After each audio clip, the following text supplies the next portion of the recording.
نحمده ونصلي على رسوله الكريم اما بعد فاعوذ بالله من الشيطان الرجيم بسم الله الرحمن الرحيم رب اشرح لي صدري ويسر لي امري واحلل عقدة من لساني يفقهوا قولي والعاديات ضبحا فالموريات قدحا فالمغيرات صبحا فأثرن به نقعا فبسطن به جمعا إن الإنسان لربه لكنود وإنه على ذلك لشهيد وإنه لحب الخير لشديد أفلا يعلم إذا بعثر ما في القبور وحصل ما في الصدور إن ربهم بهم يومئذ لخبير صدق اللہ العظیم۔ شروع کرتی ہوں اللہ کے نام سے جو بے انتہا مہربان نہایت رحم فرمانے والا ہے۔ قسم ہے ان گھوڑوں کی جو پھنکارے مارتے ہوئے دوڑتے ہیں، پھر اپنی ٹاپوں سے چنگاریاں جھاڑتے ہیں، پھر صبح سویرے چھاپا مارتے ہیں، پھر اس موقع پر گرد و غبار اڑاتے ہیں، پھر اسی حالت میں کسی مجمع کے اندر جا گھستے ہیں۔ حقیقت یہ ہے کہ انسان اپنے رب کا بڑا ناشکرا ہے اور وہ خود اس پر گواہ ہے، اور وہ مال و دولت کی محبت میں بری طرح مبتلا ہے۔ تو کیا وہ اس وقت کو نہیں جانتا جب قبروں میں جو کچھ دفن ہے اسے نکال لیا جائے گا، اور سینوں میں جو کچھ چھپا ہوا ہے اسے برآمد کر کے اس کی جانچ پڑتال کی جائے گی۔ یقیناً ان کا رب اس روز ان سے خوب باخبر ہوگا۔ معزز خواتین، اس وقت میں نے آپ کے سامنے سورۃ العادیات پڑھی ہے، جس کی کل 11 آیات ہیں۔ اللہ سبحانہ وتعالی گھوڑوں کی قسم کھا رہے ہیں۔ کن گھوڑوں کی؟ جو دوڑتے ہیں۔ پھر ان کی دوڑ کی مزید وضاحت کر رہے ہیں کہ وہ دوڑتے ہیں اور اتنا دوڑتے ہیں کہ ہانپنے لگتے ہیں، گویا ان کا سانس پھول جاتا ہے۔ دوڑتے دوڑتے ہنکارے مارنے لگتے ہیں، پھر اپنی ٹاپوں سے چنگاریاں جھاڑتے ہیں، یعنی اس تیز دوڑ کی وجہ سے ان کے پاؤں کے نیچے سے آگ نکلتی ہے۔ پھر اسی حالت میں دشمن پر صبح سویرے چھاپا مارتے ہیں، گویا رات بھر دوڑتے رہتے ہیں، اپنے کام میں مگن رہتے ہیں۔ پھر اس موقع پہ گرد و غبار اڑاتے ہیں، یعنی ان کی دوڑ اتنی تیز ہے کہ ان کے دوڑنے کی وجہ سے ہر طرف گرد و غبار پھیل جاتا ہے۔ پھر اسی حالت میں کسی مجمع کے اندر جا گھستے ہیں، اپنی جان کی پرواہ بھی نہیں کرتے۔ لیکن گھوڑوں کے مقابلے میں انسان اپنے رب کا بڑا ناشکرا ہے۔ کیوں؟ اس لیے کہ وہ مال و دولت کی محبت میں مبتلا ہے، اس کے پاس وقت ہی نہیں کہ اپنے رب کا شکر ادا کر سکے، اپنے رب کی طرف توجہ کر سکے۔ لیکن اس انسان کو جو اپنے رب کو بھولا ہوا ہے، یہ یاد رکھنا چاہیے کہ وہ وقت دور نہیں جب یہ سارا کاروبار زندگی ختم ہو کر رہ جائے گا، اور پھر ایک دوسری دنیا ہوگی جب تمام انسانوں کو دوبارہ زندہ کیا جائے گا، اور نہ صرف یہ کہ انسانوں کو بلکہ ان کے سینے کے اندر کے خیالات تک کو سامنے لے آیا جائے گا، اور ان سارے خیالات تک کا حساب لیا جائے گا۔ یقیناً ان کا رب اس روز ان سے خوب باخبر ہوگا، گویا انسان کی ساری زندگی کے حالات خود انسان کے سامنے آ جائیں گے، اور اس کا رب انسان کے ایک ایک عمل کو اس کے سامنے پیش کر دے گا، جس سے انسان جھٹلا نہ سکے گا۔ یہ تھا اس سورت کا خلاصہ۔ آئیے تھوڑی تفصیل کے ساتھ دیکھتے ہیں کہ اس سورت میں اللہ تعالیٰ دراصل ہمیں کیا سکھانا چاہتے ہیں۔ عام طور پر جب یہ سورت پڑھی جاتی ہے تو یوں سمجھا جاتا ہے کہ شاید یہ گھوڑوں کی کچھ باتیں کی جا رہی ہیں، یا پرانے زمانے کی کوئی تاریخ بیان کی جا رہی ہے، جب جنگیں میدان میں ہوا کرتی تھیں اور گھوڑے دوڑا کرتے تھے اور دشمن پہ چھاپا مارا کرتے تھے، اور پھر چند ایک باتیں انسان کی حالت کے بارے میں۔ تو بات یہ ہے کہ قرآن پاک صرف 1400 سال پہلے کے لیے نازل نہیں ہوا، صرف اس دور کے میدان جنگ کا یہاں نقشہ نہیں کھینچا جا رہا، بلکہ دراصل یہاں گھوڑوں کی چند صفات کا ذکر کر کے انہیں انسان کے رویے سے کمپیئر کیا جا رہا ہے۔ گھوڑا کیا ہے؟ ایک جانور ہے جو ہر دور میں انسان کی ضرورت رہا ہے۔ گھوڑا جس طرح پرانے زمانے میں انسان کی ضرورت تھا، اسی طرح آج کے دور میں بھی دنیا میں بہت سے علاقے ایسے ہیں کہ جہاں گھوڑے بھاگتے ہوئے انسان کی خدمت میں مصروف عمل ہیں۔ قدیم زمانے میں انسان جنگ لڑنے کے لیے بھی گھوڑوں سے کام لیتا تھا، اسی لیے یہاں جن گھوڑوں کا خاص طور پر ذکر کیا گیا وہ جنگی گھوڑے ہیں۔ گھوڑے کو اللہ تعالیٰ نے پیدا کیا، اس کے اندر جو طاقت رکھی وہ بھی اللہ نے رکھی، اور اتنا طاقتور ہونے کے باوجود اللہ تعالیٰ نے اسے انسان کے لیے مسخر کر دیا کہ انسان اس کی پیٹھ پر سوار ہو سکتا ہے، اسے اپنے قابو میں لا سکتا ہے۔ گھوڑے کو انسان کیا دیتا ہے؟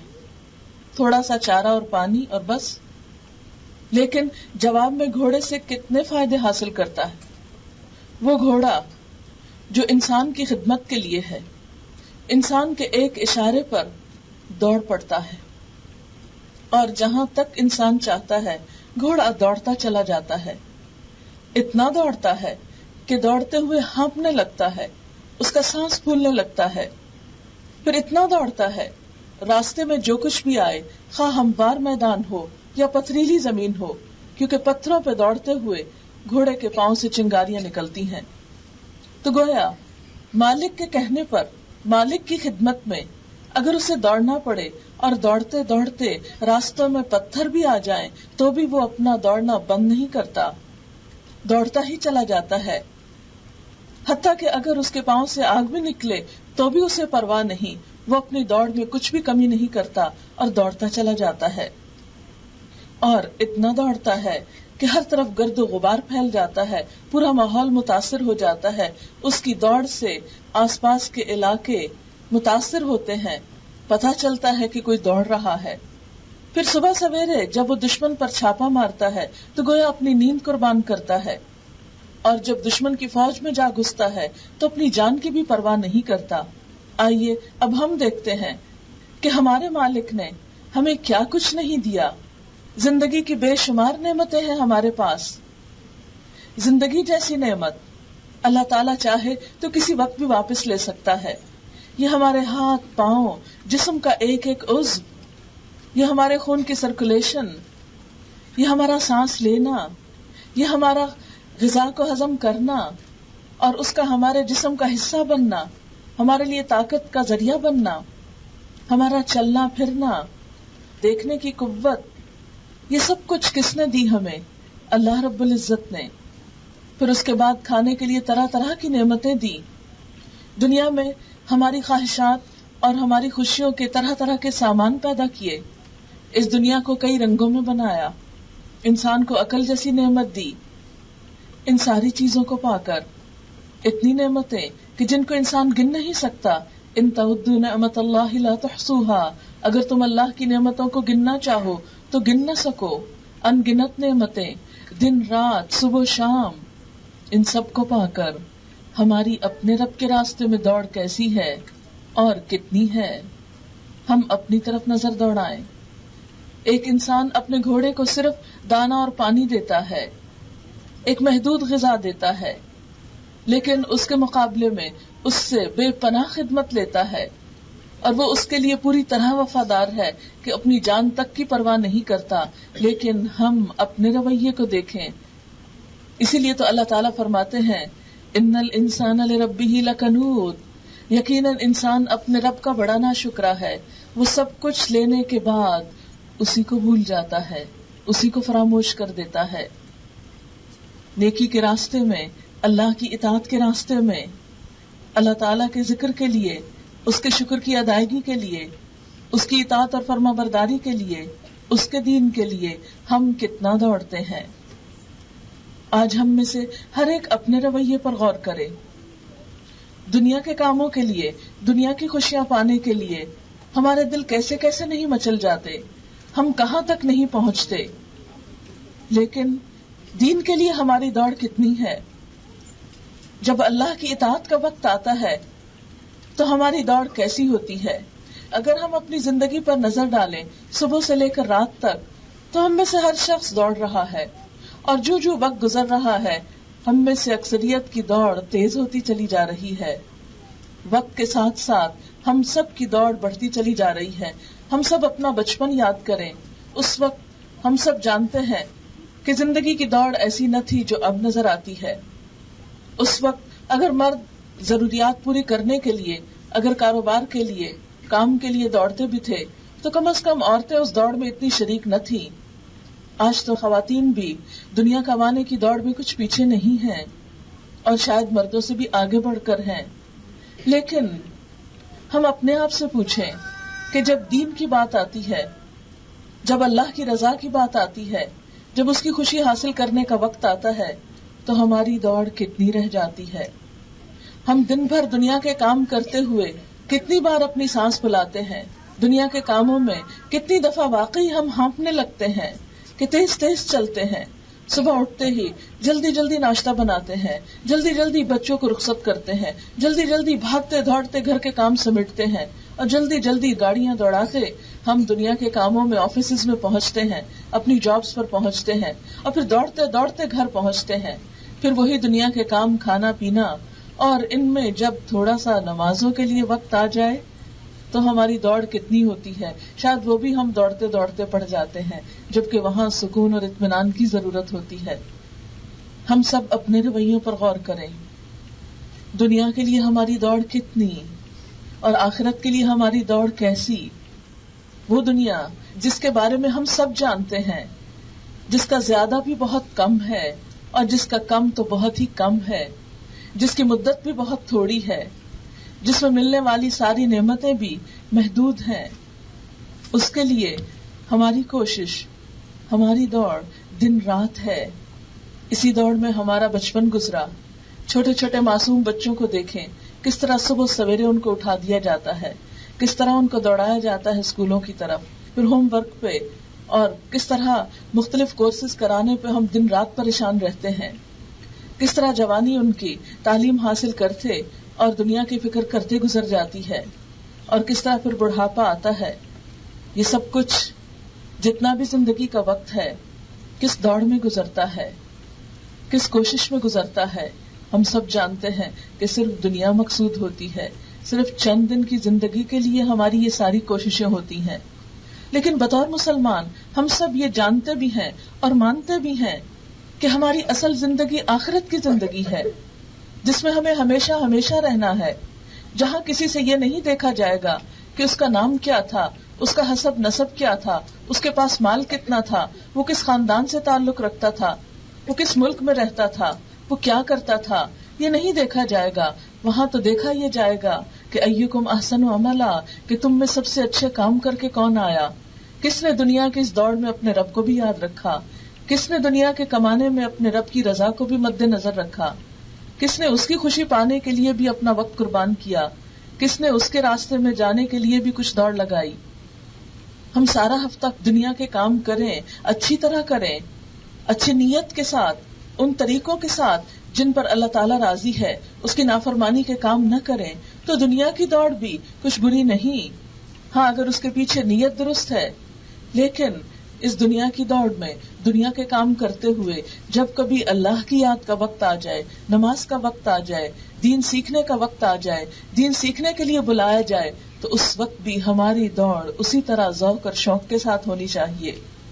پھر آپ دیکھیے کہ خاص طور پر گھوڑوں کی دوڑ کا ذکر کرتے ہوئے اللہ تعالیٰ ان کی سانس پھولنے کا ذکر کرتے ہیں.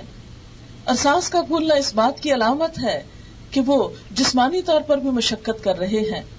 تو گویا نمبر 1 ہمیں دین کے راستے میں، اللہ کی رضا کے راستے میں جسمانی مشقت سے بھی گزرنا ہے، جسمانی طور پر بھی خود کو تھکانا ہے. ورنہ ہوتا کیا ہے، سب کام کھڑے ہو کر ہم کرتے ہیں، لیکن نماز کا وقت آتا ہے تو ہم بیٹھ جاتے ہیں.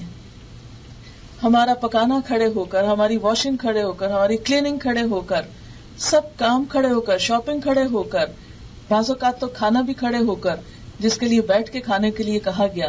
لیکن جو ہی نماز کا وقت آتا ہے تو فرض نماز بھی بیٹھ کر. حالانکہ نماز کے لیے قیام فرض ہے. برتن دھونے کے لیے کھڑے ہونا فرض نہیں، وہ آپ بیٹھ کے بھی دھوئیں تو کچھ منع نہیں، کپڑے دھونے کے لیے بھی بیٹھ جائیں تو کچھ حرج نہیں، لیکن نماز کے لیے کھڑے ہونا شرط ہے. قوموا للہ قانتین. مگر ہمارے رویے کیا ہیں؟ دنیا کے ہر کام ایفیشینٹلی، لیکن جب نماز کا وقت آئے تو ساری تھکاوٹ اس وقت آ جاتی. سب سے آخری وقت پر پڑھتے ہیں جب پتہ نہیں چلتا کہ کیا پڑھا اور کیا نہیں پڑھا. پھر اس کے بعد خاص طور پر یہ بتایا گیا کہ وہ چنگاریاں جھاڑتے ہوئے دوڑتے ہیں. اب آپ دیکھیے کہ دین کا راستہ ہو، نیکی کا کام ہو، جب تک آسانی سے ہو تو ہم بھی خوشی خوشی کر لیتے ہیں. جب دین کے راستے میں چھوٹی سی مشکل آئے تو ہم ہمت ہار جاتے ہیں. اگر دنیا کے کسی کام کے لیے ہمیں کہیں پہنچنا ہو تو ہم ضرور کوئی نہ کوئی راستہ نکال لیتے ہیں. اگر اپنی گاڑی پاس نہ ہو تو کسی سے لفٹ بھی لے لیتے ہیں، ٹیکسی پہ بھی چلے جاتے ہیں، پبلک ٹرانسپورٹ بھی استعمال کر لیتے ہیں، اس لیے کہ دنیا کا جو کچھ فائدہ ہے پہنچ ہی جاتے ہیں، ہزاروں میل کا سفر کر کے پہنچ جاتے ہیں. لیکن دین کی خاطر، اللہ کا کلام پڑھنے کے لیے، سننے کے لیے، سیکھنے کے لیے، سکھانے کے لیے جب بلایا جائے تو پھر ہم میں سے بہت سے لوگ صرف اس وجہ سے رہ جاتے ہیں کہ ہمارے پاس ٹرانسپورٹ نہیں ہے، ہمیں کوئی پک کرنے والا نہیں، ہمیں کوئی لانے والا نہیں، ہمیں کوئی پہنچانے والا نہیں. دنیا کے کاموں میں کسی کی شادی ہو، کوئی پارٹی ہو، کوئی فنکشن ہو تو ہم کتنی دفعہ ایسا عذر کرتے ہیں، نہیں کسی نہ کسی طرح پہنچ جاتے ہیں. بچے چھوٹے ہوں ان کا بھی انتظام کر لیتے ہیں، کام سے بھی چھٹی لے لیتے ہیں، کیونکہ ہم سمجھتے ہیں کہ ہمارے لیے چلے تھوڑی آؤٹنگ ہو جائے گی، سوشلائزنگ ہو جائے گی، تھوڑا گیٹ ٹوگیدر ہو جائے گا، تھوڑا ملاقات ہو جائے گی، ایک دوسرے سے پہچان ہو جائے گی. لیکن جب دین کی بات ہو تو ہم کیوں نہیں سوچتے کہ اس سے بھی تو ہماری روح کو سکون ملے گا. ہر وقت تو ہم مادہ پرستی کا شکار ہیں. کیا ہوا اگر کچھ لمحات اللہ کے لیے نکال لیں، دنیا کے سارے ہنگاموں کو چھوڑ کر چند لمحے اس کی قربت میں، اس کی یاد میں، اس کی کتاب میں کھو کر بھی گزاریں. اگر گھوڑے اپنے مالک کے اشارے پر دوڑتے ہوئے سنگلاخ چٹانوں پہ بھی دوڑتے ہیں، پتھریلی زمین پہ بھی دوڑتے ہیں، پاؤں سے چنگاریاں اڑاتے ہیں، پاؤں میں گویا چھالے پڑ جاتے ہیں، تو ہمارے پاؤں میں بھی تو کبھی اللہ کے راستے میں چلتے ہوئے چھالے پڑنے ہی چاہیے. حدیث پاک میں آتا ہے اس پاؤں پر جہنم کی آگ حرام ہو جاتی ہے جو اللہ کے راستے میں نکلے اور گرد آلود ہو جائے، یعنی اسے کچھ تکلیف پہنچے. پھر فرمایا فالمغیرات صبحا، صبح صبح چھاپا مارنے والے ہیں. اب دیکھیے کہ رات کی نیند کتنی پیاری ہوتی ہے، لیکن گھوڑے اپنے مالک کی رضا کی خاطر رات کی نیند بھی قربان کرتے ہیں. تاریخ بتاتی ہے دن بہت گرم ہوتے تھے تو عموماً رات کا وقت ٹھنڈا ہوتا، لوگ سفر کے لیے رات کا وقت اختیار کرتے، اور جب کسی دشمن پر حملہ کرنا ہوتا تو رات کے آخری پہر میں جبکہ بہت غفلت کا اور نیند کا وقت ہوتا، اس وقت اچانک چھاپا مارا جاتا تھا. تو اس سے یہ پتا چلتا ہے کہ دشمن پہ یلغار کرنے والا اس وقت اٹھ جاتا ہے جب عام طور پر لوگ غفلت میں پڑے ہوتے ہیں. ہمارے لیے بھی صبح کے وقت اٹھنا، اپنی نیند کو چھوڑنا اور اپنے دشمن یعنی شیطان پہ یلغار کرنا ایک مشکل مرحلہ ہوتا ہے. گھوڑا تو اپنے مالک کی خاطر اس وقت اٹھ جاتا ہے اور دوڑنے لگتا ہے، لیکن ہم اپنے رب کی رضا حاصل کرنے کے لیے کتنی خوشی سے اٹھتے ہیں، کتنے شوق سے اٹھتے ہیں. کیا اکثر ایسا ہی نہیں ہوتا کہ سوتے سوتے الارم پہ ہاتھ رکھ دیتے ہیں، اچھا ابھی اٹھتے ہیں، ایک دفعہ ادھر منہ موڑ لیا، پھر ادھر موڑ لیا، پھر ادھر موڑ لیا، اتنے میں سویر ہو گئی اور نماز کا وقت چلا گیا. کیا رب نے ہمیں اتنی میٹھی نیند اسی لیے دی تھی کہ صبح اٹھ کر اسی کا شکر ادا نہ کریں اور اس کی نافرمانی میں صبح کریں؟ ہم کیوں نہیں سوچتے کہ ہماری کتاب زندگی کا ایک ایک ورق روز پلٹا جاتا ہے؟ ہم کیوں نہیں سوچتے کہ اس ورق کے اوپر سب سے پہلی بات اللہ کی نافرمانی ہوتی ہے؟ آج کے دن کا ورق جب الٹا گیا تو پہلی چیز کیا لکھی گئی؟ فرشتوں نے جا کر کیا بتایا کہ جب ہم نے تیرے بندے کو چھوڑا اے رب تو وہ سو رہا تھا، تیری نافرمانی میں تھا. صبح کی نیند اگرچہ بڑی عزیز ہوتی ہے، لیکن جنہیں اللہ کی محبت اور اللہ کی قربت عزیز ہوتی ہے وہ ان ساری چیزوں کو چھوڑ سکتے ہیں. وہ تو اس سے آگے فجر سے بھی پہلے اٹھ جاتے ہیں، اس لیے کہ جس سے محبت ہو اس کے لیے نیند قربان کرنا تو کچھ مشکل نہیں ہوتا. جب بھی کوئی عزیز دوست آ جائے، جب بھی کسی ایسے انسان سے ملاقات ہو جو بہت دیر بعد ملا ہو اور جس کی ملاقات بہت عزیز ہو، تو عام طور پر کیا ہوتا ہے کہ دن بھر کے کام کرنے کے باوجود بھی رات کو دیر تک جاگا جاتا ہے، خوشی خوشی نیند قربان کرتے ہیں. ہم میں سے ہر ایک اپنے بارے میں سوچے، کیونکہ ہماری اکثر یہ عادت ہے کہ دوسروں کے بارے میں خوب سوچتے ہیں، دوسروں کا جائزہ خوب لیتے ہیں، دوسروں پہ تنقید خوب کرتے ہیں، دوسروں پہ ترچھی نظر رکھتے ہیں، لیکن خود کو بھول جاتے ہیں. ہم میں سے ہر ایک اپنا جائزہ لے کہ ہم نے اپنے رب کی محبت میں کتنی نیندیں قربان کی.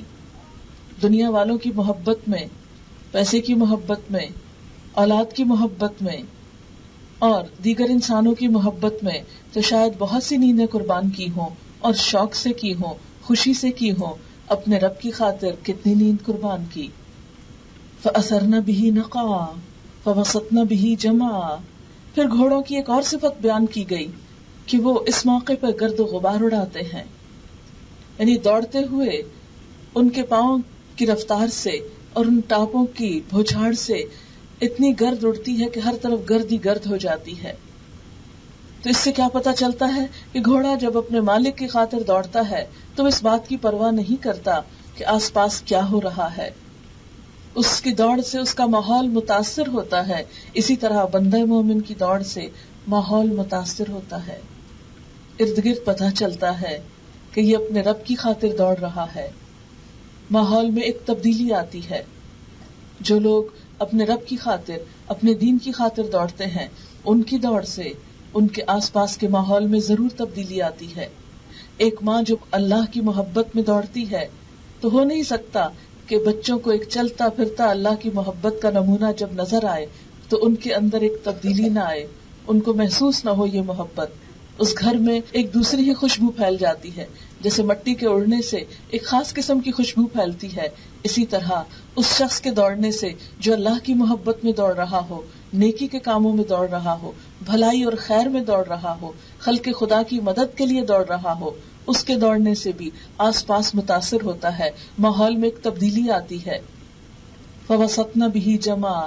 گھوڑے دوڑتے دوڑتے دشمن کے لشکر میں جا گھستے ہیں. اور دشمن کے لشکر میں جا گھسنا یا ایسے جیسے شہد کی مکھیوں کے چھتے میں ہاتھ ڈالنا کہ ساری چمٹنے کو تیار ہو جائے. ہم میں سے کبھی کوئی ایسے چھتے کے پاس سے بھی گزرے تو ایک دم الرٹ ہو جاتے ہیں کہ کہیں کوئی مکھی آ کے مجھے نہ کاٹ لے. چھپتے چھپاتے بچتے بچاتے نکل جاتے ہیں. لیکن گھوڑے کو دیکھیے، وہ مالک کے اشارے پر، اس کے حکم پر دوڑتے دوڑتے دشمن کے لشکر میں جا گھستا ہے، اور اس بات کے لیے خوف نہیں کھاتا کہ اسے ابھی کوئی تیر آ کر لگے گا اور ہو سکتا ہے کہ اس کی جان جائے. کیونکہ پہلے زمانے میں جب گھوڑوں پہ جنگیں ہوتی تھی تو انسانوں کے ساتھ ساتھ گھوڑے بھی قربان ہو جایا کرتے تھے. تو انسان کو بتایا ہی جا رہا ہے کہ ایک جانور تو تمہارے لیے قربان ہو سکتا ہے، اپنی جان کی پرواہ نہیں کرتا. اے انسان بتا، کیا تیرے اندر بھی وہ دل ہے کہ تو اپنی جان اپنے رب کے لیے قربان کر سکے؟ کیونکہ آخری مرحلہ تو پھر جان قربان کرنے کا ہوتا ہے. وہ دوڑ جو سانس پھولنے سے شروع ہوتی ہے، وہ دوڑ بالآخر ختم ہوتی ہے اب جان دینے پر. اور جان دے کر بھی بندہ مومن کبھی بھی تکبر کا شکار نہیں ہوتا. وہ تو یہی سمجھتا ہے جان دی ہوئی اسی کی تھی. حق تو یہ ہے کہ حق ادا نہ ہوا، کہ انسان اپنے رب کی خاطر جان بھی قربان کر دے تو بھی حق ادا نہیں ہوتا، اس لیے کہ یہ جان بھی تو اسی نے دی. اگر اس کو واپس لوٹا دی تو کیا احسان کیا. 5 قسمیں کھا کر اللہ تعالیٰ فرماتے ہیں ان الانسان لربہ لکنود. بے شک انسان اپنے رب کا بڑا ناشکرا ہے، سب کچھ لینے کے بعد اسی کو بھول جاتا ہے. حالانکہ انسانوں کے لیے قرآن پاک میں بار بار یہ فرمایا گیا فاستبقوا الخیرات، خیرات یعنی بھلائیوں میں، نیکیوں میں سبقت کرو، آگے بڑھو، جلدی کرو، ایک دوسرے کے مقابلے پہ دوڑو، جلدی کرو اور دوڑو اپنے رب کی مغفرت کی طرف اور جنت کی طرف جس کا عرض زمین و آسمان کے برابر ہے. دنیا کی چھوٹی سی چیزوں پہ راضی ہو گئے ہو، ایک حقیر سی زندگی پر، اس جنت کی طرف چلو. ایک اور جگہ اللہ تعالیٰ جنت کی صفات بیان کرنے کے بعد فرماتے ہیں وَفِي ذَلِكَ فَلْيَتَنَافَسِ الْمُتَنَافِسُونَ. ایک دوسرے کا مقابلہ کرنے والوں کو اس چیز میں مقابلہ کرنا چاہیے، ایک دوسرے سے آگے نکلنے والوں کو اس جنت کی طرف آگے نکلنا چاہیے جو ہمیشہ ہمیشہ کی قیام گاہ ہے، جہاں سے انسان کو کبھی نکالا نہ جائے گا، جہاں نہ کوئی تھکاوٹ ہوگی، نہ پریشانی ہوگی، نہ بیماری ہوگی، نہ بڑھاپا ہوگا، نہ کوئی غم ہوگا، نہ کوئی دکھ ہوگا. دنیا میں انسان ایک مشکل سے نکلتا ہے تو ایک دوسری میں مبتلا ہو جاتا ہے، اس سے نکلتا ہے تو ایک تیسری میں مبتلا ہو جاتا ہے، اور یوں زندگی ہار بیٹھتا ہے. اصل سکون کی جگہ اور اصل خوشی کی جگہ تو وہ آخرت ہے. لیکن وہ شخص جو اپنے رب کا ناشکرا ہو اس جنت کا مستحق کیسے ہو سکتا ہے؟ یہاں اللہ تعالیٰ کس انسان کو ناشکرا کہہ رہے ہیں؟ جو اس کے لیے نہ دوڑ سکے، جو اس کے لیے کوئی تکلیف نہ اٹھا سکے، جو اس کے لیے مشکلات برداشت نہ کر سکے، جو اس کے لیے جان نہ دے سکے، ایسا انسان اپنے رب کا ناشکرا ہے. وَإِنَّهُ عَلَى ذَلِكَ لَشَهِيدٌ، اور وہ اس پر یقیناً گواہ بھی ہے. وہ اس بات کو پوری طرح سمجھتا ہے کہ واقعی وہ ایسا کر رہا ہے. اس پر کسی اور انسان کو گواہ بنانے کی ضرورت نہیں. ہر انسان خود اپنے آپ پر گواہ ہے. ہر انسان اپنا جائزہ خود لے سکتا ہے، اپنے حالات کو خود دیکھ سکتا ہے. تو آئیے تھوڑی دیر کے لیے اپنے فرائض کا جائزہ لیتے ہیں کہ ہم میں سے ہر شخص اپنے فرائض کو کس دل سے ادا کر رہا ہے. یاد رکھیے کہ وقت تو گزر ہی جاتا ہے. مثلا نماز کا وقت آتا ہے، نماز پڑھ بھی لیتے ہیں، اگر بددلی سے بھی پڑھتے ہیں، ہائے ہائے کر کے بھی پڑھتے ہیں، بوجھ سمجھ کر بھی پڑھتے ہیں، تو وقت تو گزر جاتا ہے.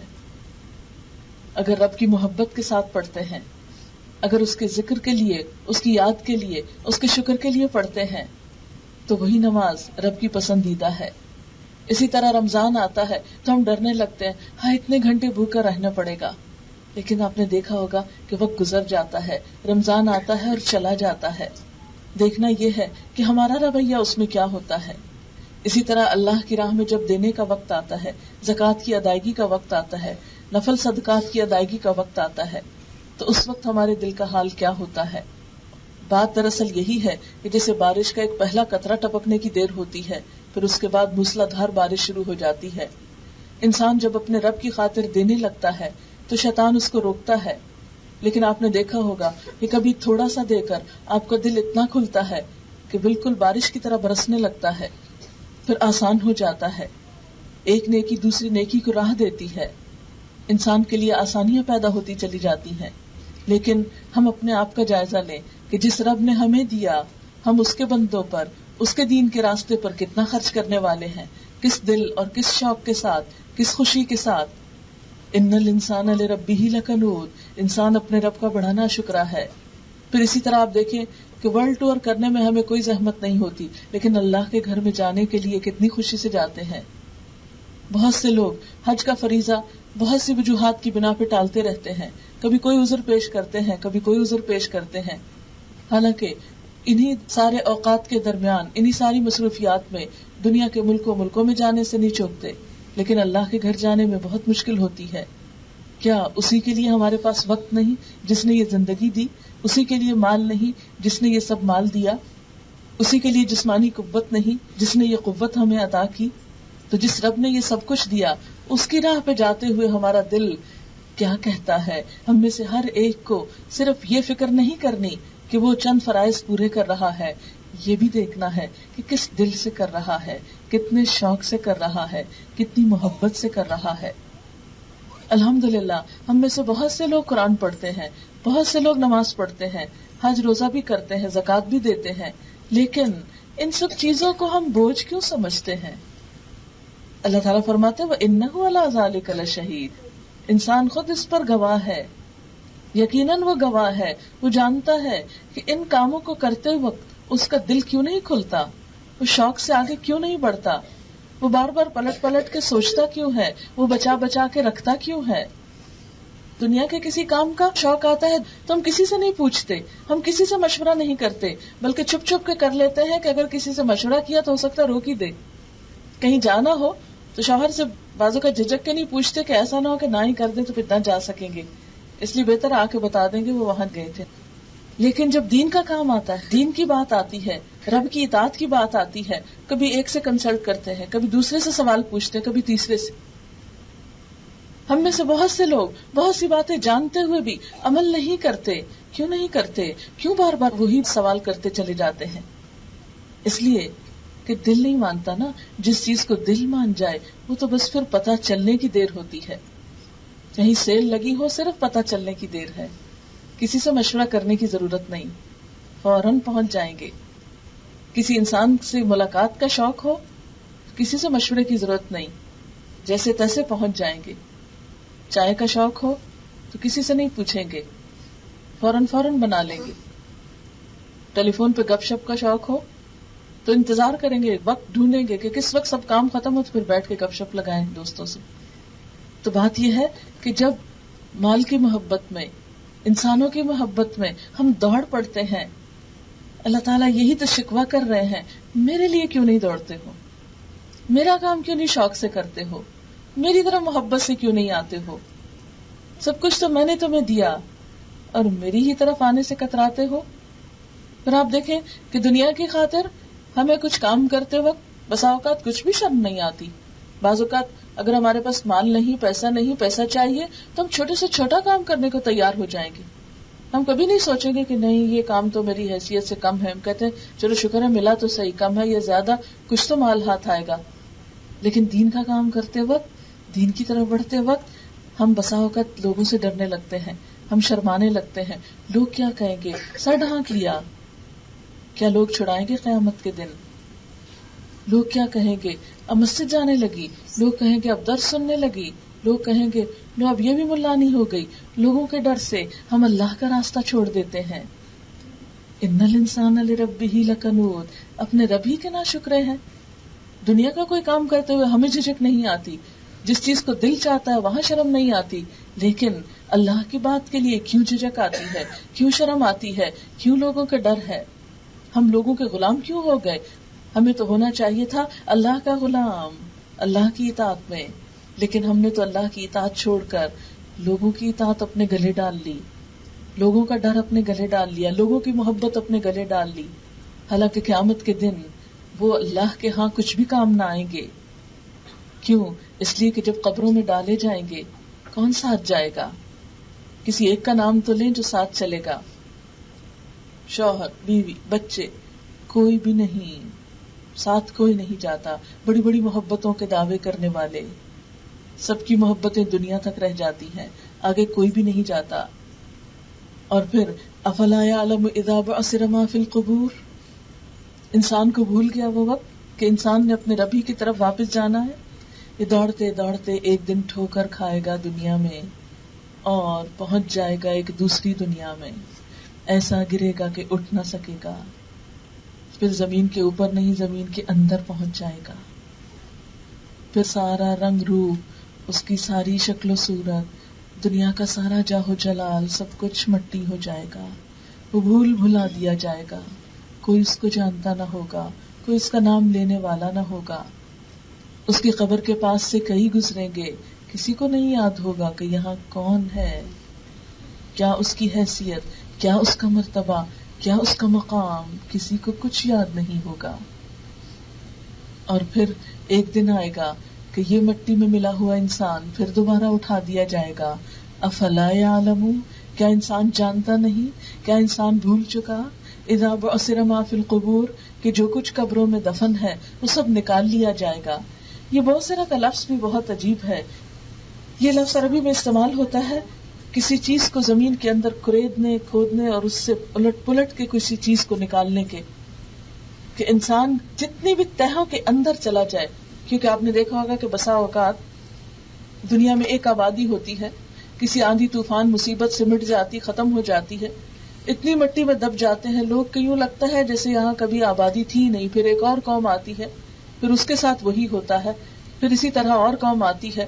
ابھی چند مہینے پہلے نیشنل جیوگرافک میں کچھ تصویریں آئی تھی اسقلان کے بارے میں، شاید آپ میں سے بھی کچھ لوگوں نے دیکھا ہو کہ اس کی جب کھدائی کی گئی تو ایک نہیں کئی تہذیبیں مٹی کے نیچے دبی ہوئی نظر آئیں، ایک کے اوپر ایک تہ.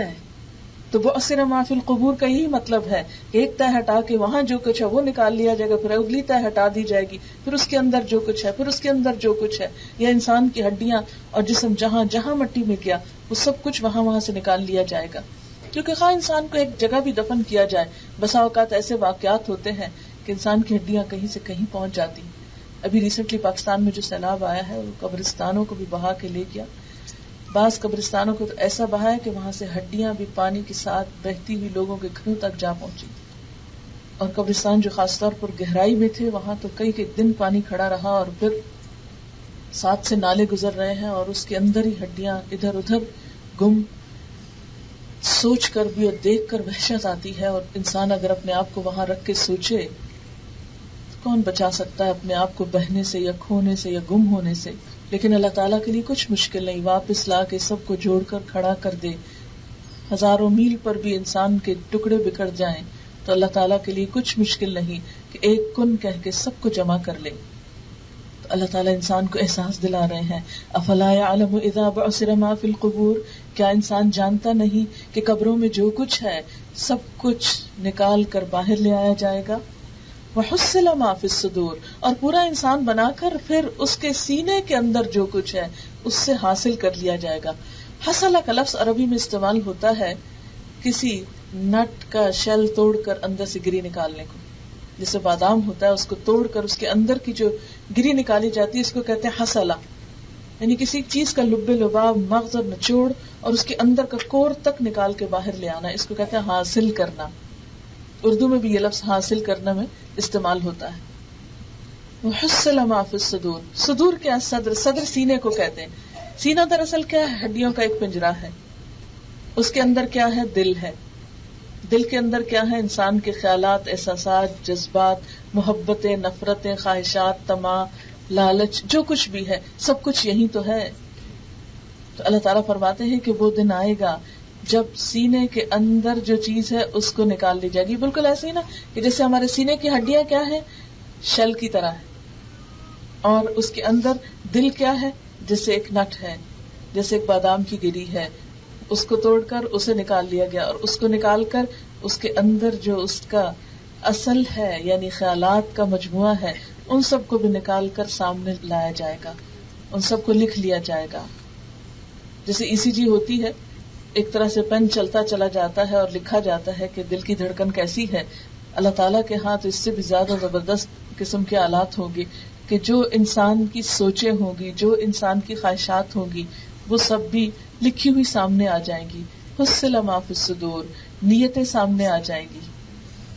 نیت کا لفظ بھی آپ کو معلوم ہے نوا سے نکلا ہے. نوا عربی زبان میں گٹلی کو کہتے ہیں. ان اللہ فالق الحب والنوا. نوا کیا ہے؟ پھل کے اندر کی جو گٹلی ہے، اور گٹلی کے اندر وہ پھر مادہ ہوتا ہے. فرمایا وہ سب کچھ توڑ کاٹ کے اندر کی چیز باہر نکال کے لا کے رکھ دی جائے گی اور انسان کو بتا دیا جائے گا. یہ وہ موقع ہوگا کہ جب کوئی شخص چھپ نہ سکے گا، کوئی شخص بھاگ نہ سکے گا، کوئی شخص کہیں جا نہ سکے گا، کوئی شخص اپنے آپ کے اوپر پردہ نہ ڈال سکے گا. دنیا میں کام کرتے وقت ہم سب جانتے ہیں کہ بسا اوقات انسان کی سوچ اور بول، سوچ اور عمل میں فرق ہو جاتا ہے، لیکن قیامت کے دن ان سب کو دونوں کو سامنے لا کر رکھ دیا جائے گا. اس لیے کوئی بھی نیک عمل اس وقت تک نیک ہو نہیں سکتا جب تک اس کے ساتھ نیت اچھی نہ ہو، جب تک اس کے ساتھ سوچ اچھی نہ ہو. مثلاً اگر آپ کسی سے مسکرا کے مل رہے ہیں تو اپنے دل سے پوچھا کیجئے کیوں مسکرا رہی ہوں، کیا چاہیے اس انسان سے؟ کیا کسی مطلب کے لیے، دنیا کی کسی حقیر غرض اور کسی لالچ کے لیے، یا محض اللہ کی خاطر کہ مجھے اس انسان سے کچھ نہیں چاہیے، صرف یہ کہ میرے دین کا تقاضا یہ ہے، میرے رب کو پسند یہ ہے کہ میں اس انسان سے ملوں تو خوشی سے ملوں. مسکرانا بھی صدقہ ہے، مسکرانا ایک عبادت ہے، بے غرض ہو کر، بغیر کسی لالچ کے، بغیر کسی مقصد کے. ایسا ہی انسان ہر جگہ مسکرا سکتا ہے. لیکن جو انسان صرف ایک تجارتی مسکراہٹ رکھتا ہے وہ صرف اس جگہ مسکراتا ہے جہاں وہ کچھ مطالبہ رکھتا ہے، جہاں وہ کچھ مطلب رکھتا ہے، جہاں اس کی کچھ غرض ہوتی ہے. پہلی قسم کا انسان کہ جو بے غرض ہو کر مسکراتا ہے وہ اللہ کا بھی پسندیدہ ہے اور بندوں کا بھی پسندیدہ ہے.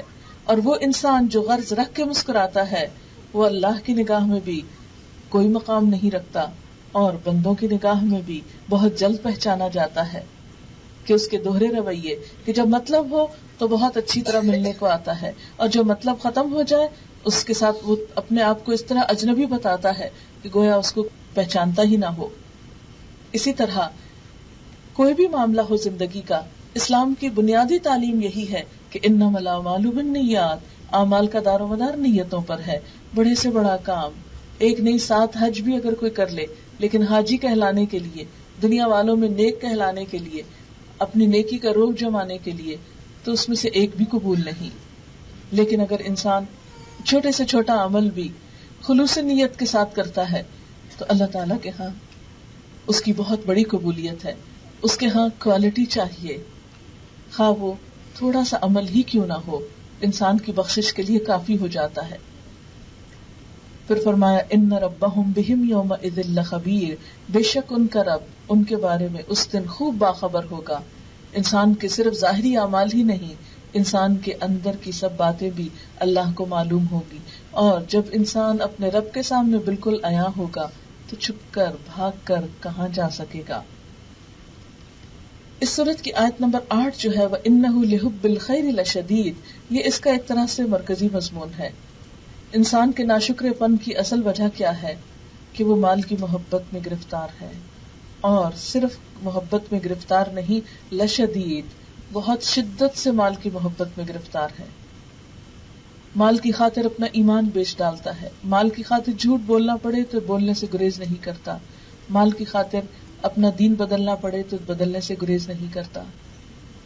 مال دراصل دوسرے لفظوں میں کیا ہے؟ دنیا۔ حالانکہ انسان کی دنیا کتنی ہے؟ نبی صلی اللہ علیہ وسلم نے فرمایا، آدمی کہتا رہتا ہے میرا مال میرا مال، لیکن انسان کا مال اتنا ہے جتنا کھا کر فنا کر دے، یا پہن کے پرانا کر دے، یا صدقہ دے کر آخرت کے لیے ذخیرہ کر لے۔ آپ صلی اللہ علیہ وسلم نے فرمایا، تم میں سے کتنے لوگ ایسے ہیں کہ جنہیں اپنے وارثوں کا مال اپنے مال سے بڑھ کر پیارا ہے؟ تو لوگوں نے کہا کہ نہیں، ہمیں تو اپنا مال پیارا ہے۔ فرمایا نہیں، تمہارا مال تو وہ ہے جو تم خود استعمال کر لیتے ہو، باقی جو کچھ تم چھوڑ رہے ہو وہ تو تمہارے وارثوں کے لیے ہے، وہ تو دوسرے لے جائیں گے۔ اور اس کے لینے کے بعد بھی کون کس کو کتنا یاد کرتا ہے، کتنا خوش ہوتا ہے، کتنا راضی ہوتا ہے۔ خلاصہ یہ ہے کہ پہلی بات یہ کہ ہم سب کو اپنے رویے پر غور کرنا ہے۔ ہم میں سے ہر شخص خود سے پوچھے کہ ہم اپنے رب کے راستے پر کتنا دوڑنے والے ہیں۔ اگر ہماری دوڑ دنیا کے لیے ہے تو نیکی کی طرف جاتے ہوئے بھی اسی شوق اور اسی محبت اور اسی خوشی کے ساتھ دوڑنا ہے۔ اسی طرح دنیا کے کام کرتے ہوئے بھی اپنے رب کو یاد رکھنا ہے، اپنے رب کی نافرمانی نہیں کرنا۔ اور پھر مال کی محبت جیسے حضرت سلیمان علیہ السلام نے رکھی تھی کہ اپنے رب کی یاد کی خاطر، اسلام میں مال کو برا نہیں کہا گیا، مال کو خیر کہا گیا، لیکن یہ خیر اس وقت ہوتا ہے جب حلال اور جائز طریقوں سے کمایا جائے اور خیر اور بھلائی کے راستے میں خرچ بھی کیا جائے، اور انسان اپنی آخرت کو ہمیشہ یاد رکھے۔ اس لیے کہ عقل مند وہ ہے کہ جو اپنے آپ کو آج میں نہیں کل والوں میں شمار کرے، جو دنیا کو ایک چلتا سفر سمجھے اور منزل آخرت کو سمجھے جہاں جا کر اسے سکون پانا ہے۔ دنیا کوشش کے لیے ہے، اس میں سٹرگل ہے، ہر لمحہ سٹرگل۔ ہم میں سے ہر شخص دیکھے کہ اس کی یہ سٹرگل کس راستے میں ہے، کس طرف ہے، اس کی ڈائریکشن کیا ہے۔ مال کے بارے میں چند ایک احادیث میں آپ کے سامنے رکھنا چاہتی ہوں تاکہ اس کی حقیقت حضور صلی اللہ علیہ وسلم کے ارشادات کی روشنی میں واضح ہو۔ حضرت ابو ہریرہ سے روایت ہے، کہتے ہیں کہ رسول اللہ صلی اللہ علیہ وسلم نے فرمایا، آدمی کہتا ہے کہ میرا مال، یہ میرا مال، مگر حقیقت میں جس کو اس کا مال کہہ سکتے ہیں وہ 3 قسم سے زیادہ نہیں، جو اس نے کھا کے فنا کر دیا، جو اس نے پہن کے پرانا کر دیا، اور جو اس نے کسی کو اللہ کے واسطے دے دیا اور اپنے لیے آخرت کا ذخیرہ بنا لیا۔ اس کے سوا جو رہا وہ اس کو لوگوں کے لیے چھوڑ کر خود چل بسے گا اور وہ مال دوسروں کا ہو جائے گا۔ حضرت ام درداء سے روایت ہے، کہتی ہے کہ میں نے اپنے شوہر ابو درداء سے بات کی، کیا وجہ ہے کہ تم مال جمع نہیں کرتے ہو؟ دیکھو فلاں آدمی کس طرح مال جمع کر رہا ہے۔ انہوں نے جواب دیا کہ میں نے رسول اللہ صلی اللہ علیہ وسلم کو کہتے ہوئے سنا ہے کہ لوگوں، تمہارے سامنے ایک بڑی دشوار گزار گھاٹی ہے جس کو بھاری سامان سے لدے ہوئے لوگ پار نہیں کر سکتے، اس لیے میں یہ چاہتا ہوں کہ اس گھاٹی کے عبور کرنے کے لیے میں ہلکا پھلکا رہوں۔ حضرت کعب بن مالک سے روایت ہے، کہتے ہیں کہ رسول اللہ صلی اللہ علیہ وسلم نے فرمایا، 2 بھوکے بھیڑیے بکریوں کے ریوڑ میں گھس جائیں تو وہ اس ریوڑ کو اتنا نقصان نہیں پہنچاتے جتنا آدمی کے دین کو مال کی دھن اور مرتبے کی ہوس نقصان پہنچاتی ہے۔ کہ جب انسان کے دل میں مال کی دھن سما جاتی ہے اور اسٹیٹس کانشیس ہو جاتا ہے انسان بہت، تو اس کے دین کو اتنا زیادہ نقصان پہنچتا ہے جتنا 2 بھیڑیے بھیڑوں کے گلے میں گھس کر بھیڑوں کو نقصان نہیں پہنچاتے۔ نبی صلی اللہ علیہ وسلم نے فرمایا، جب کسی آدمی کے مال میں برکت نہیں دی جاتی تو وہ اسے پانی اور مٹی میں ملا دیتا ہے۔ یعنی جس مال کے اندر برکت نہیں ہوتی وہ مال پانی اور مٹی میں مل جاتا ہے، اس کی نظر ہو جاتا ہے۔ ریسنٹلی جب سیلاب آیا ہے پاکستان میں، کیونکہ پنڈی میں آیا ہے اور میں بھی پچھلے دنوں اسلام آباد میں تھی، ایک ایک گھر کے بارے میں جو خبریں ہم سن رہے تھے تو دل بیٹھا جا رہا تھا. اور میں تو ہر جگہ اپنے آپ کو رکھ کے محسوس کر رہی تھی کہ کسی کا دکھ اور درد صرف اس وقت محسوس ہو سکتا ہے جب اپنے آپ کو وہاں رکھیں، ورنہ شاید ہم ان کے لیے کچھ نہ کر سکیں.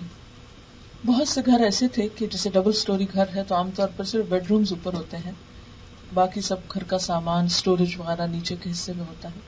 پانی آیا اور فرسٹ فلور کی چھتوں تک کو چھو گیا. کئی سال کے پڑی کتابیں، ڈاکیومنٹس، کپڑے، کھانے پینے کی چیزیں، کچن، ٹیلی فون، الیکٹرانکس، ہر چیز پانی کے اندر ڈوب گئی. اور پنڈی میں آپ سب نے سنا ہوگا کہ ایک نالا ہے، نالا لئی. وہ نالا جو ہے اس کا بہاؤ جہاں جہاں گیا اس کے ساتھ مٹی اور کیچڑ. جب وہ گھروں کے اندر گھس گیا پانی، تو اس کے بعد جب پانی آہستہ آہستہ واپس اترا تو بہت سی مٹی اور کیچڑ اور دلدل گھروں میں رہ گیا، جیسے صوفہ سیٹس، بیڈز اس طرح پانی اور مٹی کے اندر ڈوب گئے کہ پہچانا نہیں جاتا تھا کہ یہ کوئی مٹی کا تودا پڑا ہوا ہے یا کوئی بیڈ رکھا ہوا ہے یا کوئی صوفہ سیٹ رکھا ہوا، کیونکہ اتنے ہیوی ہو چکے تھے فرنیچر، کپڑے اور دیگر چیزیں کہ جن کے اندر پانی گھس گیا. پھر بجلی چلی گئی، گیس نہیں مل رہی، ٹیلی فون ڈسکنیکٹ ہو گئے، لوگ کئی دن تک چھتوں کے اوپر ٹنگے رہے، وہاں کھانا ان کو سپلائی کیا جا رہا تھا. اکا دکا جیسے کسی کے گھر میں کچن اوپر ہے تو وہ کھانا پکا پکا کر سب کو بھیج رہے ہیں. بعض بھینسیں تیرتی ہوئی سیکنڈ فلور پہ آ کے لٹک گئی درختوں کے اندر. ایک جگہ پر ایک بستی تھی جہاں گوالے تھے، تقریباً 1000 بھینسیں جو تھی وہ پانی میں ڈوب گئی. اتنی بری طرح تباہی ہوئی ہے. شاید اس سے بھی بڑے بڑے سیلاب آتے ہوں، لیکن چونکہ وہ بہت قریب سے دیکھا ہے تو اس لیے دل دہل کے رہ گیا. اور اس وقت یہ حدیث یاد آتی ہے کہ جب مال میں برکت نہیں ہوتی تو مٹی اور پانی میں ملا دیا جاتا ہے.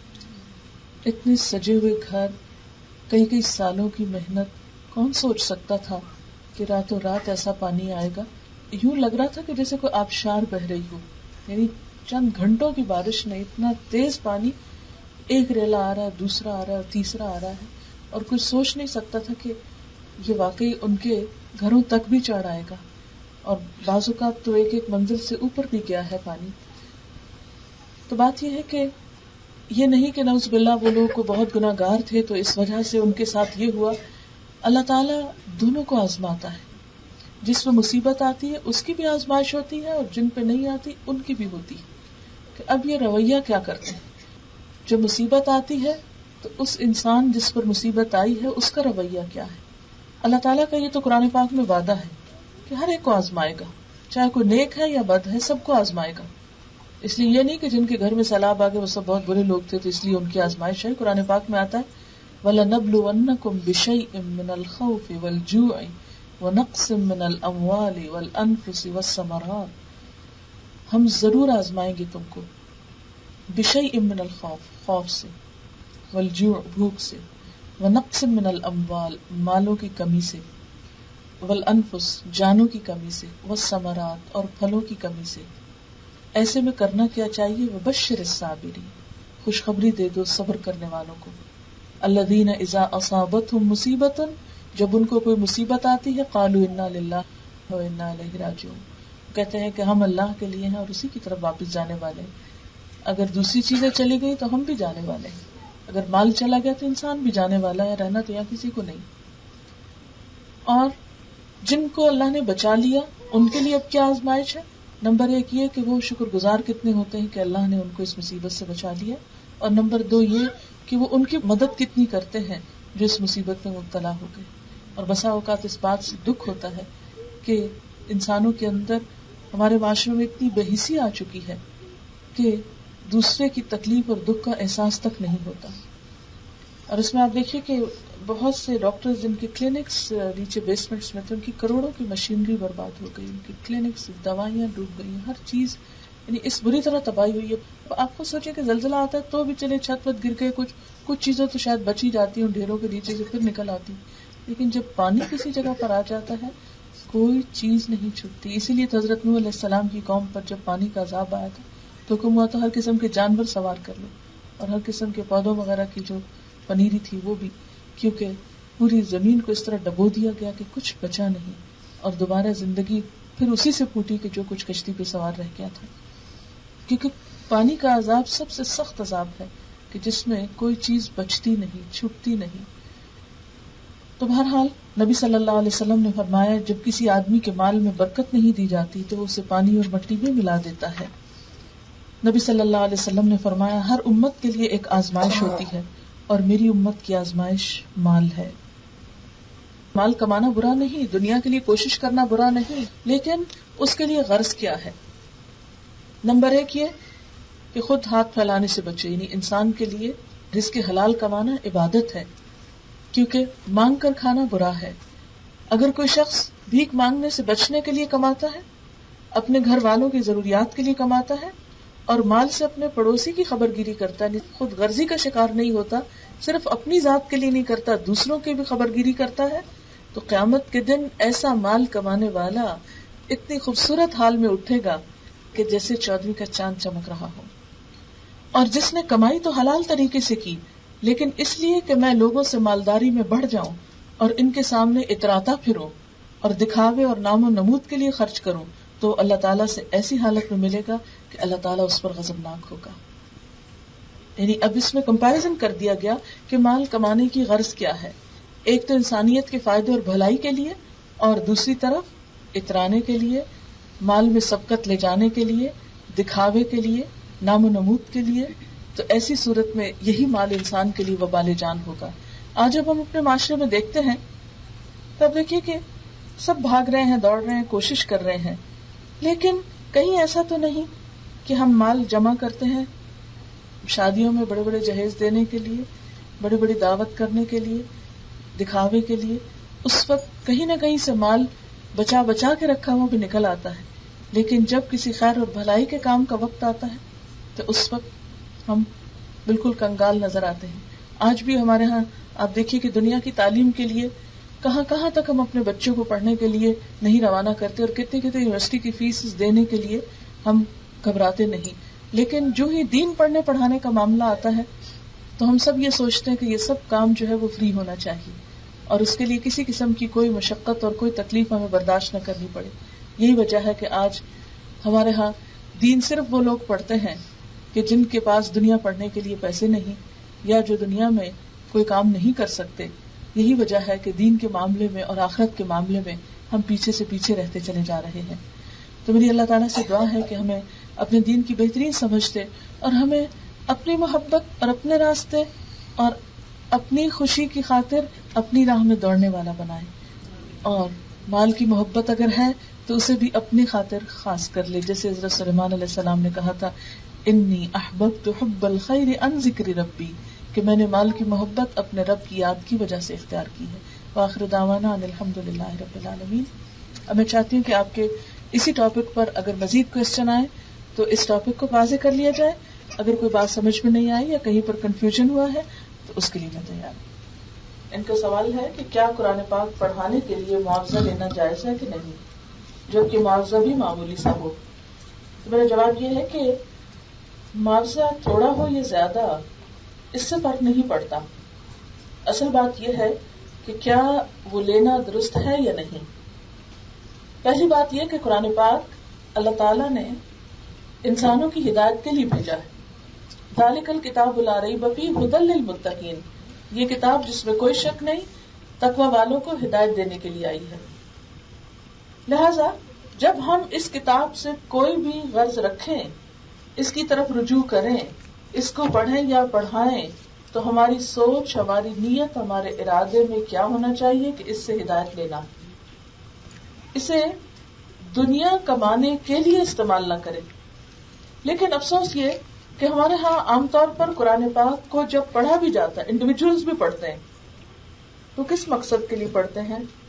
اگر میجورٹی کو دیکھا جائے، چند لوگوں کی بات یہاں نہیں کی جا رہی، میجورٹی کو دیکھا جائے تو قرآن پاک اس وقت پڑھا جاتا ہے جب کوئی مشکل پیش آتی، خواہ وظیفے کی شکل میں، خواہ کسی مقدمے پریشانی کی شکل میں.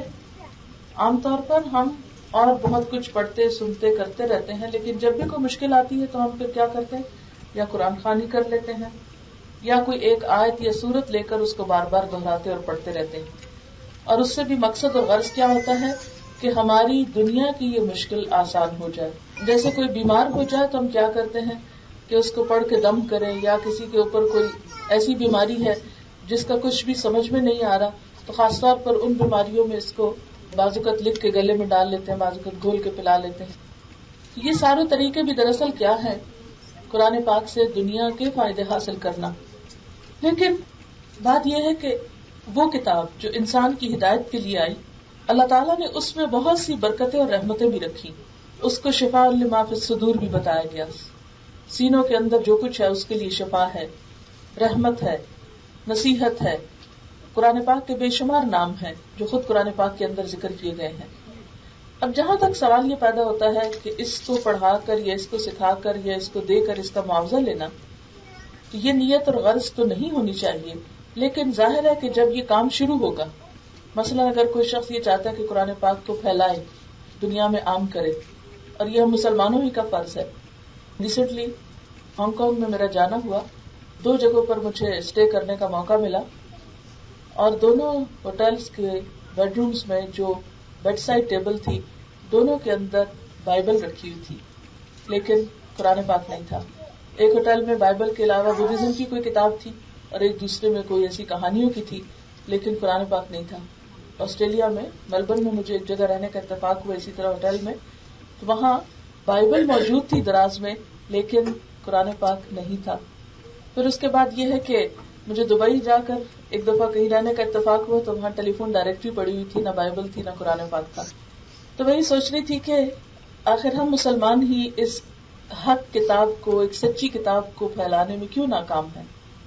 کیا وجہ ہے کہ وہ بائبل جو اتنی تحریفات کا مجموعہ, اتنا کچھ اس میں تبدیل ہو چکا ہے کہ اللہ ہی جانتا ہے کہ اس میں ریالٹی اور سچ اور حق کتنا ہے, لیکن اس کے باوجود اس کے ماننے والوں کا جذبہ اور شوق اور ولولہ دیکھیں کہ دنیا کے ہر ملک میں ہر جگہ پر بڑے ہوٹلز کے اندر آپ دیکھیں کہ ہوٹل میں کم از کم 500 کمرے بھی ہوتے ہیں, اور ان کے ہر کمرے کے ہر ڈرار کے اندر بائبل اگر رکھی ہوئی موجود ہے.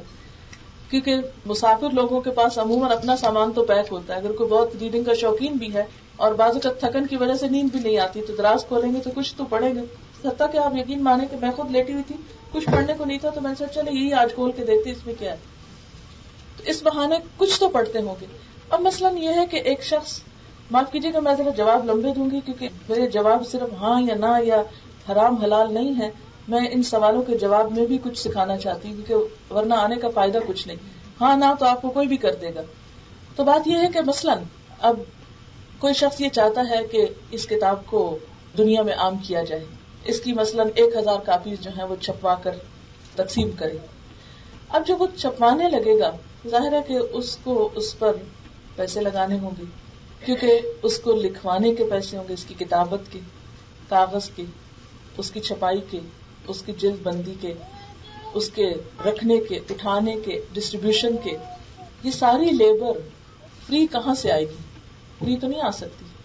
اس لیے کہ چلے کوئی ایک آدھ کام تو کر دے, ایک آدھ کاپی اٹھا دے, رکھ دے, دے دے, لیکن ہزاروں کی تعداد میں جب ایک کام ہوگا تو وہ آپ جس انسان سے یہ کروائیں گے, کیا اس کے گھر بار نہیں, کیا اس کی اپنی ضروریات نہیں, کتنے والنٹیئرز, کتنی دیر, کتنے گھنٹے آپ کو کام کرنے والے ملیں گے.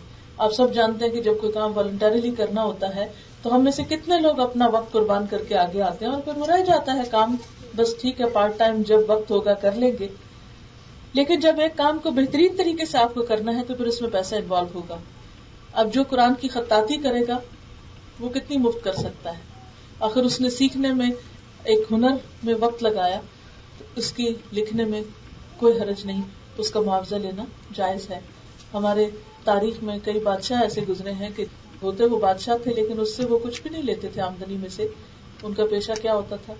خطاطی, اور اس خطاطی سے وہ اپنا پیٹ بھرا کرتے تھے, کیونکہ بھی ایک فن ہے, آرٹ ہے. پھر اسی طرح جلد بندی کرنے والے اگر سارا دن بیٹھ کر جلد بندی کریں قرآن پاک کی تو کیا وہ اس کا معاوضہ نہیں لیں گے؟ پھر اسی طرح ٹرانسپورٹیشن کے لیے اگر کوئی وینز استعمال ہو رہی ہیں, کچھ اور پیٹرول لگ رہا ہے, یہ ڈرائیورز رکھے, تو کیا اس کو آپ تنخواہ نہیں دیں گے کہ یہ قرآن پاک کی ٹرانسپورٹیشن کر رہا ہے, اس پہ ڈرائیور لگنا ہی دیں گے.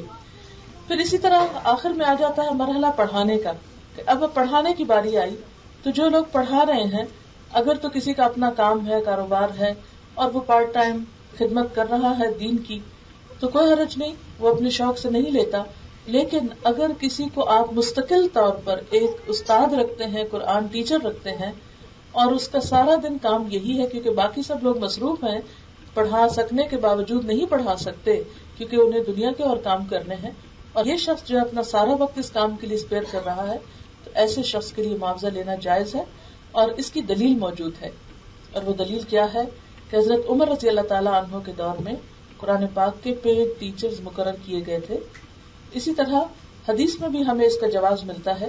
ایک شخص حضور صلی اللہ علیہ وسلم کی خدمت میں تھا کہ ایک عورت آئی اور اس نے اپنے آپ کو حضور کے لیے ہبہ کیا. جب آپ نے نکاح نہیں کرنا چاہا تو اس شخص نے کہا یا رسول اللہ صلی اللہ علیہ وسلم اس کا نکاح مجھ سے کر دیجئے. آپ نے فرمایا تمہارے پاس مہر میں دینے کو کیا ہے؟ اس نے کہا کچھ نہیں. تو آپ نے فرمایا کہ کیا لوہے کی کوئی انگوٹھی یا کوئی بھی چیز؟ نے کہا وہ بھی نہیں ہے میرے پاس. تو آپ نے فرمایا پھر کس طرح میں تمہارا نکاح کر سکتا ہوں؟ لیکن وہ شخص مصر رہا. تو اس پر آپ صلی اللہ علیہ وسلم نے اس سے پوچھا کہ کیا تمہیں قرآن پاک کی کچھ صورتیں یاد ہیں؟ تو اس نے کہا ہاں. آپ نے فرمایا کیا تم اس بات کا وعدہ کرتے ہو کہ تم مہر میں اپنی بیوی کو ان صورتوں کی تعلیم دو گے؟ تو اس شخص نے کہا ہاں. تو آپ صلی اللہ علیہ وسلم نے اس تعلیم کی اجرت کی بدولت اس کا نکاح اس عورت سے کر دیا. بخاری میں ریپیٹڈلی یہ حدیث آتی. تو اس سے علماء نے کیا ڈیڈکٹ کیا کہ یہ جو قرآن پاک کی تعلیم ہے، جو ایک معاوضہ ہے، وہ اس شخص کے نکاح کے لیے مہر قرار پایا. تو ایسی صورت میں جب کوئی شخص مجبور ہو، ضرورت مند ہو اور اس کا کوئی بھی ذریعہ آمدنی اور نہ ہو، یا یہ کہ فل ٹائم وہ اس کام پر متعین ہو، تو ایسی صورت میں اسے ایک باقاعدہ استاد مقرر کر کے اس کی تنخواہ مقرر کرنا کچھ منع نہیں ہے. اور اس کی تاریخ میں بہت سی مثالیں ہیں. حضرت عمر رضی اللہ تعالیٰ عنہ کے دور میں نہ صرف یہ کہ شہر والوں کے لیے بلکہ مختلف بدوؤں کے لیے، قبائل کے لیے، دیہاتوں کے لیے ایسے افراد حکومت کی طرف سے مقرر کیے گئے جن کا باقاعدہ معاوضہ اور سیلری تھی، جو دور دراز علاقوں میں جا کر قرآن پاک کی تعلیم دیا کرتے تھے. لیکن اس کے ساتھ ساتھ یہ بات یاد رہے کہ انڈیویجولز اس کا مطالبہ نہیں کرے، اس کو بطور تجارت کوئی شرائط طے نہیں کرے. اس میں یا تو حکومت کا فرض ہے یا کسی انسٹیٹیوشن یا ادارے کا فرض ہے، مثلا کسی مسجد کا فرض ہے کہ وہ ایسے افراد مقرر کر کے ان کی تنخواہ کا بندوبست کرے. اگر انڈیویجولز گھریلو سطح پر کچھ لین دین کرتے ہیں تو اس میں کوئی سودا گری نہیں ہونی چاہیے، یا سودے کی طرح لین دین نہیں ہونا چاہیے. سوال ہے، میرے 3 بچے ہیں. میں نے یہاں ایک مقامی کالج سے بزنس ایڈمنسٹریشن فائنانس میں ڈپلوما لیا ہے. آگے میرا اسی فیلڈ میں میجر کرنے کا ارادہ ہے. میں پورے اسلامی طریقے یعنی اپنے بال اور جسم ڈھکے ہوئے کپڑے پہنتی ہوں. میرے اکثر ملنے والی خواتین کا خیال ہے کہ میرا تعلیم حاصل کرنا ایک غیر اسلامی فعل ہے، جبکہ میں اپنے شوہر اور بچوں کی تمام ضروریات پوری کر کے پڑھنے بیٹھتی ہوں. میرے بچے فل ٹائم اسکول جاتے ہیں. اسلام کی روح سے کیا میرا یہ فعل غیر شرعی اور غیر اسلامی ہے؟ اب دیکھیے کہ اسلام نے کسی بھی عورت اور مرد کے لیے تعلیم حاصل کرنے پہ کوئی قید نہیں لگائی. حدیث پاک میں آتا ہے کہ طلب العلم فریضۃ علی کل مسلم، علم حاصل کرنا ہر مسلمان پر فرض ہے. اب یہ کیسا فرض ہے؟ کون سا علم فرض ہے؟ اس میں نمبر 1 تو یہ کہ دین کا بنیادی علم حاصل کرنا ہر مسلمان مرد اور عورت پر فرض ہے. اس کے ساتھ ساتھ دنیا کا علم حاصل کرنا بھی ضروری ہے، اس لیے کہ اگر مسلمان اس علم کو حاصل نہیں کریں گے تو پیچھے رہ جائیں گے. اور آج ہم دیکھ رہے ہیں کہ ہم کس قدر ذلت اور پستی اور ہلاکت کے گڑھوں میں جا پہنچے ہیں کہ پوری دنیا میں مسلمانوں کا جو حال ہے، زوال ہے، اس کی بنیادی وجہ یہی ہے کہ ہم نے دنیاوی علوم اور دنیاوی تحقیقات کو دنیا کا کام سمجھ کر چھوڑ دیا اور اس میں کوشش نہیں کی. نتیجتاً دوسری قومیں آگے نکل گئیں. آج ہم ان کے دستے نگر ہیں، بہت سی چیزوں میں ان کے محتاج ہیں. اپنے دین پر عمل کرنے کے لیے بھی ان کی طرف دیکھنا پڑتا ہے کہ کہاں اجازت ملتی اور کہاں نہیں ملتی. یہ ایک غلامی کی سی کیفیت ہے پوری امت مسلمہ پر اس وقت. تو اس کی بنیادی وجہ یہی ہے کہ خود مسلمان سیلف سفیشینٹ نہیں ہے. تو مسلمانوں کو اس کے لیے محنت کرنا ہوگی، کوشش کرنا ہوگی. اگر ایک عورت اپنے بنیادی فرائض پورے کرتے ہوئے دنیا کی تعلیم حاصل کرتی ہے اور کام کرتی ہے تو اس میں حرج نہیں ہے. اس خاتون نے لکھا ہے کہ میں اپنے شوہر اور بچوں کی تمام ضروریات پوری کرنے کے بعد پڑھتی ہوں. اگر واقعی ایسا ہے تو اس میں کوئی حرج کی بات نہیں ہے، کہیں بھی منع نہیں کیا گیا. احادیث میں ایسے واقعات ملتے ہیں کہ مثلاً بعض صحابیات نے حضور صلی اللہ علیہ وسلم سے تجارت کے بارے میں مسائل پوچھے اس سے کیا پتہ چلتا ہے کہ وہ تجارت کرتی ہوگی تو جو بھی مسائل پوچھے نا. تو عورت کام کر سکتی ہے اپنے حدود اور شرائط کو پورا کر کے جو اسلام نے اس کے لیے رکھی. میرے دل میں نعوذ باللہ بہت برے وسوسے آتے ہیں اتنے کہ میں زبان میں نہیں لا سکتی، اس کی کیا سزا ہے؟ یہ آپ نے وہی سوال کیا ہے جو ایک صحابی نے حضور صلی اللہ علیہ وسلم سے کیا تھا کہ یا رسول اللہ صلی اللہ علیہ وسلم، میرے دل میں بعض اوقات ایسے وسوسے آتے ہیں کہ میرا دل چاہتا ہے کہ میں جل کر کوئلہ ہو جاؤں تو وہ زیادہ بہتر ہے بنسبت اس کے کہ وہ بات میرے دل میں آئے، یا ایسی بات ہے کہ جن کو میں زبان پہ لا بھی نہیں سکتا، تو میرا کیا ہوگا؟ وہ اس میں بہت پریشان تھی. تو آپ صلی اللہ علیہ وسلم نے فرمایا یہ سری ایمان کی نشانی ہے. اور عام طور پر آپ دیکھیں کہ چور ڈاکو کہاں آتے ہیں؟ جہاں مال و دولت ہوتا ہے. تو شیطان زیادہ حملہ آور کہاں ہوتا ہے؟ جہاں ایمان ہوتا ہے، جہاں کسی خیر کی توقع ہوتی ہے. تو بسا اوقات انسان کو اپنی جگہ سے ہلانے کے لیے وہ ایسے حملے کرتا ہے اور انسان کے ذہن کو پریشان کرتا ہے، حتیٰ کہ جاگتے ہوئے نہیں، سوتے ہوئے بھی آپ نے دیکھا ہوگا کہ آپ خواب میں بہت ڈر جاتے ہیں، بعض اوقات اتنے خوف زدہ ہو جاتے ہیں کہ یہ لگتا ہے کہ جیسے آپ کی جان چلی جائے گی. تو یہ شیطان کا عمل دخل خواب میں بھی ہوتا ہے. بسا اوقات اس طریقے سے بھی انسان کو ڈراتا ہے، وسوسوں کے ذریعے بھی. اصل میں اس کا کام کیا ہے کہ انسان کے ایمان کو کمزور کرے، اس کے دل کو پریشان کرے، دل جمنے نہ دے. ایسی جب کیفیت ہو تو لا حول ولا قوت الا باللہ پڑھ لیا کیجیے اور اپنے آپ کو کسی اچھے کام میں مصروف کر لیں اور اللہ تعالیٰ سے خاص طور پر دعا کریں کہ اس اذیت سے نجات دے، کیونکہ یہ بالکل ایک ایسا ہی ہے جیسے بجلی کا کرنٹ چھو لینا اور پھر اس کا چھوڑنا نہیں اور ہلاکت تک پہنچا دینا. کیونکہ انسان اندر ہی اندر بسا کر گھل کے رہ جاتا ہے جب بہت زیادہ ایسے وسوسوں کی یلغار ہو. لیکن اس پر پریشان ہونے کی ضرورت نہیں، کیونکہ سورۃ البقرہ کے آخری رکوع میں آتا ہے ان تبدوا ما فی انفسکم او تخفوہ یحاسبکم بہ اللہ. جب یہ آیت اتری تو صحابہ کرام بہت پریشان ہوئے کہ اب تو ہم مارے گئے. اگر دل کے خیالات پر حساب ہوا تو اس پر بتایا گیا کہ اس سے مراد یہ خیالات نہیں، اس سے مراد شرک اور نفاق، منافقت وغیرہ کے خیالات ہیں جن پر پکڑ ہوگی. ایمان کے ساتھ اچانک دل میں کسی برے خیال کا آ جانا جبکہ یو ڈونٹ مین اٹ، تو اس پر انسان کی پکڑنی اور سزا نہیں ہے. سوال ہے کہ جب ہم رزق حلال کی تلاش میں گھوڑے کی طرح ہانپ رہے ہیں، اس دوڑ دھوپ میں دینی فرائض ادا کرتے ہیں، شکر گزاری اور ناشکر پن کی حق براہ کرم تفصیل بتا دیجیے. اس میں آپ دیکھیے کہ تفصیل میں نے پہلے ہی بتا دی کہ اللہ تعالیٰ نے دنیا کے لیے دوڑنے کو منع نہیں کیا. دنیا کے لیے دوڑنا جو ہے اس کی اجازت ہے، لیکن ایک طریقے کے ساتھ کہ جب آپ دنیا کے لیے بھی کوشش کریں تو اس میں نمبر 1 اللہ کا حق نہ بھولیں، نمبر 2 بندوں کا حق نہ بھولیں. اگر کچھ شخص دنیا کے لیے دوڑتا ہے، خود غرضی کا شکار ہوتا ہے، سب فائدہ صرف اپنی ذات تک رکھتا ہے، تو ایسا کرنا درست نہیں ہے اور اس میں اپنے فرائض کو بھول جاتا ہے. مثلا نماز کا وقت آئے تو اس کو بھول گیا، روزہ ہے تو وہ نہیں رکھ سکتے، حج ہے تو اس کا وقت نہیں، زکوٰۃ ہے تو اس کے لیے فرصت نہیں کیونکہ ایک کے بعد ایک گھر خرید رہے ہیں، یا مسلسل قرضے میں مبتلا ہیں صرف دنیاوی وجوہات کی بنا پر. تو ایسی دوڑ جو ہے وہ ناپسندیدہ ہے. جہاں تک دنیا کے لیے کوشش کرنا ہے تو رزق حلال کے لیے دوڑنا بھی ایک عبادت ہے، اور دوسری طرف بندوں کے حقوق بھی پامال نہ ہو. مثلاً آپ کئی سال تک صرف اس لیے دنیا کماتے رہیں اور ماں باپ کو دیکھنے کی فرصت نہ ہو، یا ان سے ملاقات کی، نہ ان کے پاس جانے کی، نہ ان کو بلانے کی، تو انسانی حقوق جو ہے وہ پامال نہیں ہونے چاہیے. یا انسان بیوی کا حق بھول جائے، کیونکہ بسا اوقات میں نے عورتوں کو اس بات پہ بھی روتے ہوئے دیکھا ہے کہ شوہر سب کچھ دیتے ہیں، ایک وقت نہیں دیتے، محبت نہیں دیتے، پیار نہیں دیتے، بات کرنے کا ان کے پاس وقت نہیں، کیونکہ وہ ہر وقت بہت مصروف ہیں صرف دنیا کے لیے. تب آپ دیکھیں کہ جیسے نبی صلی اللہ علیہ وسلم نے فرمایا کہ ان لنفسک علیک حق وان لزوجک علیک حق وان لزوجک علیک حق. ضرور دنیا کماؤ لیکن اپنے نفس کا حق نہ بھولو، اپنی بیوی کا حق نہ بھولو، اپنے مہمان کا حق نہ بھولو. یعنی اس ساری دوڑ میں انسانوں کے حقوق بھی متاثر نہیں ہونے چاہیے. سبحانک اللہم و بحمدک نشہد ان لا الہ الا انت نستغفرک و نتوب الیک. والسلام علیکم و رحمۃ اللہ وبرکاتہ.